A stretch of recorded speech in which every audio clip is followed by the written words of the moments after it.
Welcome back, everybody, to this episode of Drunk Bible Study Bonus Edition, where we have just started a new book and soon we'll be ending it as well. Yeah. We've just read the first 4 chapters of Hosea, and boy, a lot to take in here, a lot to unpack. Yeah, exactly. Yeah. So I'm going to start us off just talking a little bit more about some information about Hosea and about some of the things surrounding that. And then Emily has some fun examples of lessons for children to give us from Hosea. Oh dear, already? Goodness. Yeah. And what do you have, Dedeker? What are you going to tell us about? Oh, I'm talking about raisin cakes. Cool. Oh, yeah. I love those. They're delicious. Okay. Yeah. Will we have another sort of Fig Newton eating challenge, but with raisin cakes? Is that a thing we're going to do? Well, it looks like you can make some of your own homemade Fig Newtons with raisins. Oh, fun. So maybe that's the next challenge is doing some fig-free Newton. Fig-free Newtons. Cute. We'll do like a DBS cooking show. Uh-huh. It'll be great. Newton o'clock. Okay. Love it. Cute. Love it. Okay, so let me tell you a little bit about Hosea. So, like I mentioned before, he lived in Israel, in the northern kingdom, which is a little different from some of the other prophets we've been reading. The Talmud claims that he is the greatest prophet of his generation. Really? So little was written about him, though. This guy was a real celebrity. Yeah. Yeah. You know, maybe sort of a one-hit wonder. Maybe he had one good album, but it was a real good one, you know? So people were very into it. It really went down in history. Wow. Yeah, yeah, exactly. Also, the name Hosea is apparently the original name of Joshua, the son of Nun, from back in the day. Like, wasn't it Hosea? Yeah, I guess so. So that's the same name. So it's just written differently. So maybe we should call him Hosea? I don't know. Okay. But yeah, so that was before Moses gave him the longer name Yehoshua, which is what we call Joshua. So originally his name might have been the same. So that's kind of fun. Huh. Fun. Yeah, exactly. He's featured in the Quran as well. So he's, big deal.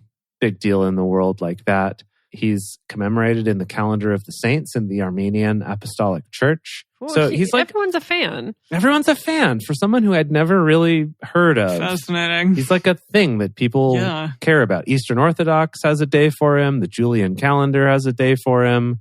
There's a whole thing. Let me hit you with a few other just little pieces of information about him. So one is, I want to talk about his dad, whose name is Beeri, which is just great. I just looked it up because Beeri is great. That's Beeri. I guess it's got like some apostrophes and other things in there. So it's maybe Be'eri or something like that. But I like Beeri myself. The fun thing about this is that Beeri was also a prophet, but he only prophesied like a couple sentences. And so he didn't get his own book. Whoa. And instead, do you count as a prophet and you prophesy just a couple sentences? Yeah, that's weird. So here's the deal. His few words of prophecy, which were insufficient to be embodied in a book, they were included in Isaiah in chapter 8. Really? Oh. I don't remember this at all, but apparently Isaiah either plagiarized from him or attributed something to him. I don't know. But because of that, he's considered a prophet as well. Wow. Bizarre. Okay. So the one other thing that I looked up besides Beeri was just about in chapter 3, where we were like, wait, is Hosea getting married again? Or is this still are we referring to Gomer again? Was it all like a prelude and then the real thing, all that sort of stuff? And the answer I found is that nobody knows. And people love to discuss it and argue about it. They would. Yeah. So apparently it's that the wording in chapter 3 refers to basically a woman of, a promiscuous woman or whatever it is, rather than using the definite article of the woman. And so people look at that and go, well, then this might be a different woman. Another lady. Might be another lady. But then others are like, no, that's probably her. Another thing is that I guess the word that they use for her maybe makes it more clear that in chapter 3, we're talking about a professional prostitute and not just a promiscuous woman. And so people are like, maybe that is a different person, or maybe she's become a prostitute since then. And then there's this other camp of people who are like, no, the whole thing's a metaphor, guys. Just chill. Just chill. It's all a metaphor. The kids didn't really exist because who would name their kids these messed up things? I mean, it's all a metaphor. Don't worry about it. Fascinating. Okay. And we'll never know. So there it is. Wow. Okay. Wow. Yeah. All right. Raisins. You know what? I have a weird thing where I do not like raisins on their own. Like I'll never buy just a box of raisins and just eat it. I do not like raisins on their own. Yeah. I will not. I'm trying to make, how do you make it into Sam I Yeah, Am? into some Dr. Seuss thing. I will not eat raisins on their own. I will not eat those raisins, sir. I will not eat them. I will not eat them with a prostitute. With a burr. I will not eat them with some ham. I do not like them. Sam I Am. No, we're not. We're not Dr. Seuss. No, so we're not. Yeah. Anyway, as I was saying, I will not eat raisins on their own, but I love raisins in other things. Like, absolutely love it in a baked good, in cereal, mixed into yogurt. Like, raisins are a good team snack. Team snack. I see they're a team player, but not a solo act. Exactly. Okay. Raisins are a, what's the word? A sidekick at best in my life. Okay. But I will say, reading about all these raisin cakes, I'm like, I could go for a raisin cake. This sounds great. So some debate for sure on, was this just pressed raisins together, or was it baked into an actual cake like with some flour or grains? We did have a mention somewhere in the past about raisin cakes, and Dedeker, I think you were the one. It's like, oh, you mean like when you leave a box of raisins for a while and you dump it out and it's all become one solid block of raisins? Yeah, so all kinds of theories floating around. On Bible Gateway, they take the stance of, it's a compressed cake because it comes from a verbal root for compressed cake, which we'll talk about a little bit more. So they are mentioned in 2 Samuel as something that they gave to travelers and soldiers. In Isaiah, apparently they're mentioned as a delicacy in particular. And then Bible Gateway kind of goes, they don't cite a source for this, but they said that usually desiccated plant stuffs is their wording, not mine. Desiccated plant stuffs would be soaked in water or broth or mixed into a gruel or mixed with a grain for consumption. So mixed into essentially an oatmeal or maybe like a Nutri-Grain bar, perhaps. And sometimes they'd be mixed together with other fruits like apricots or figs and seasoned, Now, they get mentioned in Song of Solomon as possibly... Is that in the Old Testament? It is in the Old Testament. Okay.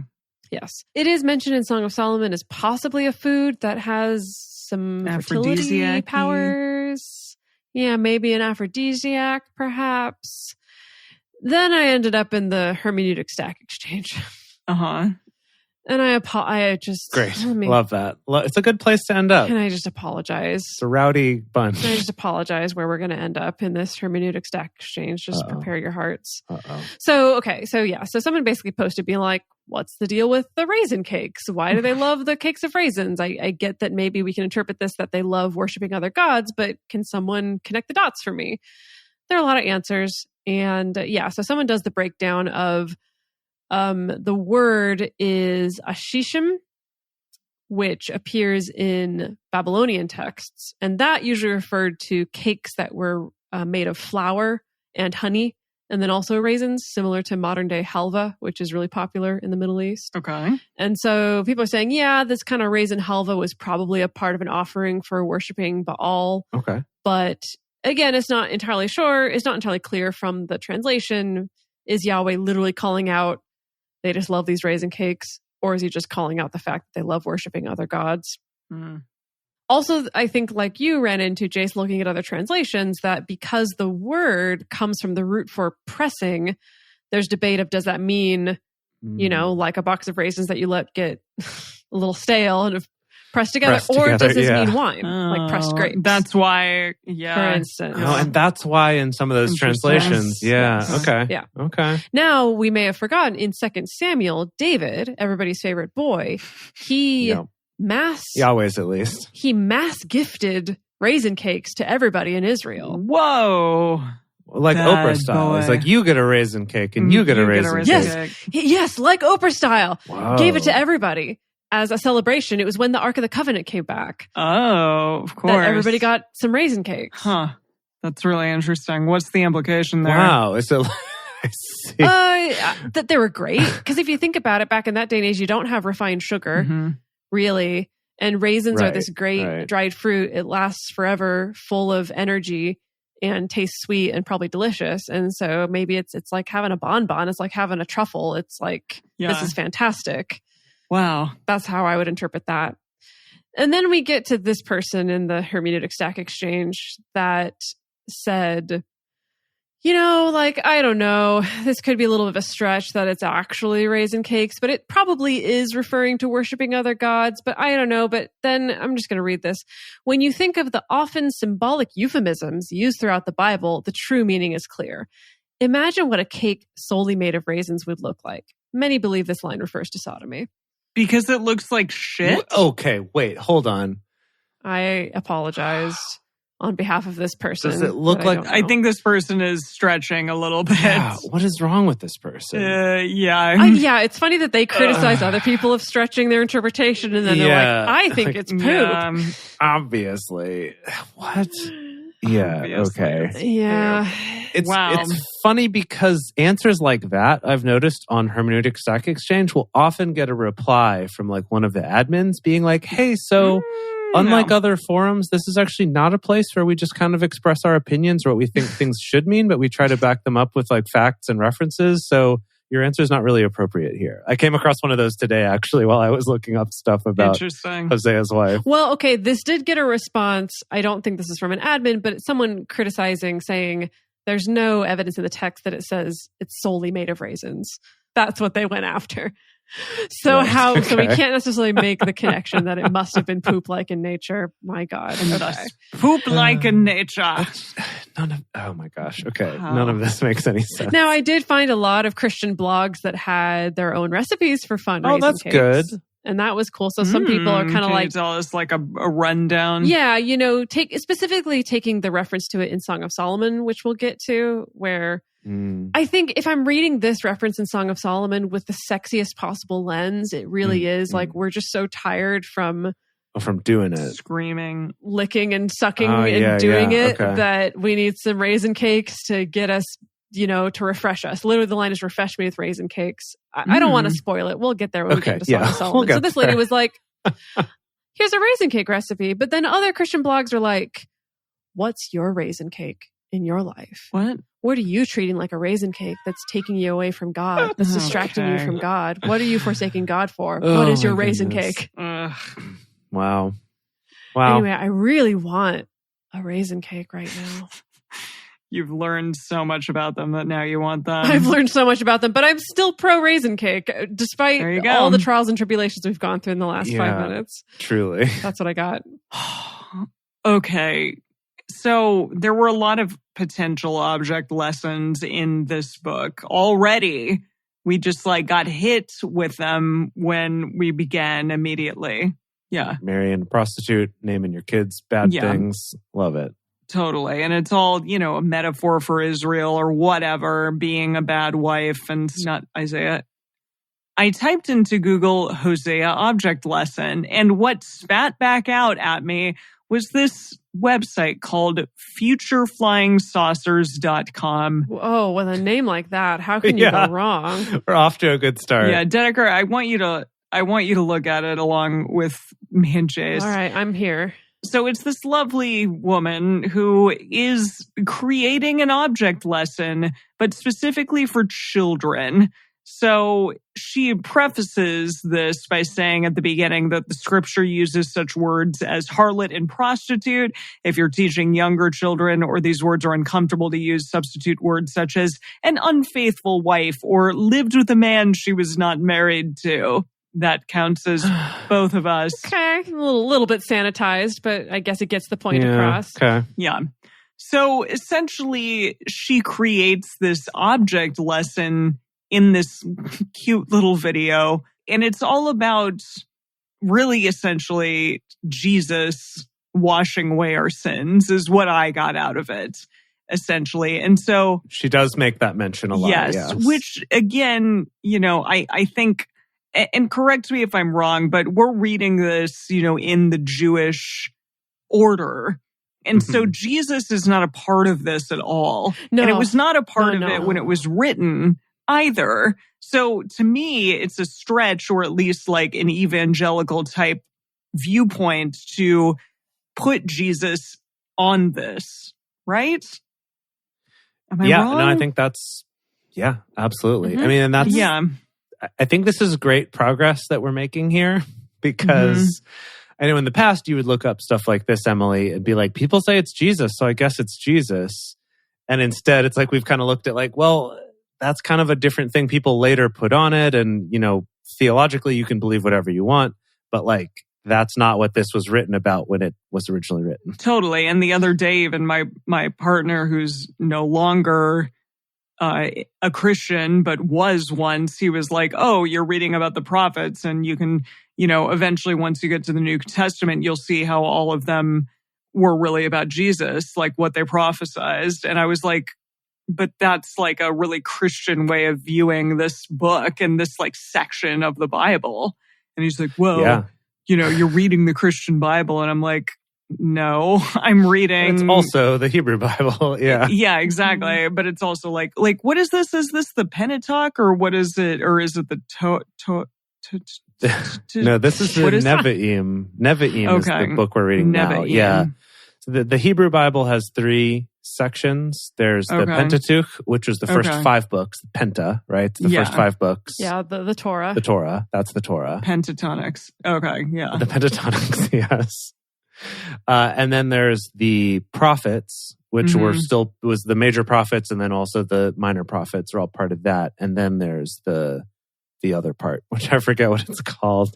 Okay, so this is the prophets. But that, like, the other part is where we're going to get into stuff like Song of Solomon, Psalms and Proverbs, and when we get into Chronicles again and stuff like that. So, but this is all still Jewish writing. Yeah, absolutely. People writing it were not Jews. About Jesus. The people saying it, there was Jews writing about Jews. Yeah. Written down by Jews. Yes, absolutely. And then later got included in the Christian Bible because Jesus was a Jew, which is important to remember. Yeah. And so were all of his followers were Jews, right? That was the whole deal. No, 100%. But I will say, like, to this whole point, though, like, in the New Testament, they quote the prophets a lot. So like they were, it's not like modern day people have been like, look, they're connected. It's like, no, they at the time were saying, hey, look, we're fulfilling that prophecy that was prophesied before. So like they also were doing this same thing of like, look, it's all connected. Yeah. Yeah. Okay. I mean, that makes sense, but it is fascinating to look at from like 30,000 feet and kind of be like, is it though? I don't know. Yeah, definitely. But anyway, just to kind of round it out, this lady has a like 12-minute long video on this object lesson that she says that she should be doing, that you all out there, Bible scholars or whatever, people teaching the Bible to children. I assume homeschool teachers or moms homeschooling their kids. Maybe. So I was thinking this was Sunday school teachers, but could be any. That too. Yeah, that kind of makes sense to me. But essentially, you're supposed to ask the kids, are people still rebellious against God? How does God pay our debts? And then do the object lesson, which is this. So you have 2 like big tubs of water, and you have a white cloth, and also iodine, and also this, what is it, photo? It's a D76 photo developer. Yes, I know what's going to happen because I saw this object lesson probably at least 6 times in my upbringing. Really? Wow. Oh my gosh. Okay. Yes. Well, maybe this lady is, she's not creating a novel experience. It's just something that happened to her once upon a time too. But essentially she takes, this white cloth and shows the kids, wow, look at this is the white cloth, and this is Adam and Eve before, they ate the apple and all that stuff. And then she throws iodine on it, and she's like, oh, I can't get this iodine off with this water. And then she puts it over into the photo developer, and she says, look at, this is Jesus cleansing us of our sins And then all of a sudden the photo developer gets the iodine off and then the white cloth is good as new. Yeah. And then after that, you're supposed to ask the kids, how are you unfaithful to God like Gomer was to Hosea? You're supposed to ask children this. And then, what did God do to you that you do not deserve? Like, do for you? And then how can you respond to this truth? I guess, like, I don't know, the truth of Jesus. I'm not sure. But anyways, this all blew my mind. Nothing that I have ever been exposed to, but it sounds like Dedeker has been exposed to it a lot. Oh, yes. The number of, like, homebrew magic tricks that get whipped out for object lessons for Christianity is constant. Yeah, that specific one. Magic tricks are hot in the... Yeah, the white cloth. The white cloth gets stained somehow. Then the white cloth gets magically put into something that looks like water, because that's the thing. Photo developer is clear usually. Yeah. It looks like water. Kids don't know that it's photo developer. You put it in and it's like, oh my God, magically. Oh my God. Jesus washes away our sins. But wait, how does this connect to Hosea? That's a great question. She's just, I think, saying that, like, that it's, I don't know, that Hosea, they're talking about Hosea and all of the, like, the bad things. And essentially, like, these are all the things, the iodine is all the things that you did that are bad. They're speaking of in the beginning of Hosea, all the stuff that we read today, and that Jesus is eventually going to take away all the sin and all the bad things. I love here that she says on her list of questions to ask the children. Yes. One of them is, what does it mean to act like a harlot? Why? It's like, okay, lady. Yeah. So if all of you out there want to go to futureflyingsaucers.com, I mean, it is fascinating. Just like looking, it says Bible object lessons for kids. Show it, teach it, live it. And it's basically saying, like, this is improving the Bible literacy of children, through these object lessons. And it looks like she does a lot of cool stuff with, I don't know, dry ice and crap like that. And she's wearing gloves and doing a lot of fun things. It looks like she's lighting a $10 bill on fire. I don't know. Anyways. That's fun. That's fun. Yeah. So, yeah. But it is fascinating. I feel like I understand more now, like the kind of shame that would be brought into one's life by asking questions like, what is it like to be a harlot? When all that you learn about the word harlot is from the Bible, and that this is not a thing that you want to be according to the Bible, Right. Or asking, like, what has God done for you that you don't deserve? What are the ways that you've been bad at God? Like, what?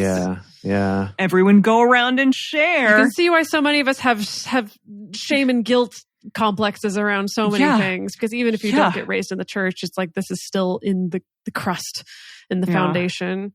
Yeah, for sure. I mean, that's not a part of my life, but still, I mean, I have plenty of things to be shamed. You still grew up in our culture, though. Like, it's in the air we breathe. Yeah, it is fascinating. Really fascinating. Definitely. So, boy, oh boy. Wow. Alrighty. One thing that I wanted to leave us with at the end here, and I think this is good for us to keep in mind maybe with all of the prophets that we're reading. This is a quote from Elizabeth Achtemeyer in 1975. She's a biblical scholar.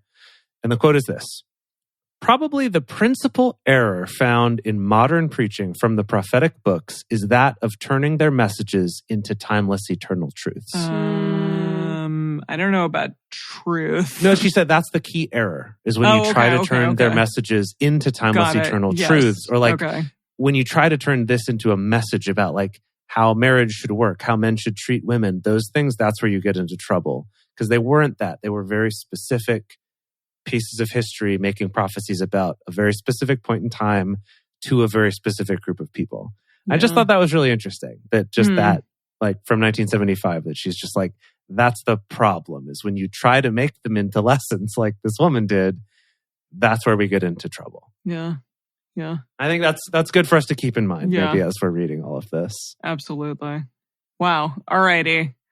Well, we're going to do 2 more episodes of Hosea, and then we'll move on to perhaps not as polarizing a prophet, but who knows? We'll see. Who knows? But the next one's only going to be 1 episode. Whole book, 1 episode. Oh, okay. So whatever. Yeah, bada bing, bada boom. But I mean... Exactly. Yeah, we have 2 more episodes of Hosea and then 1 episode of a random prophet. So, yeah. We'll see y'all then. Can't wait. Bye.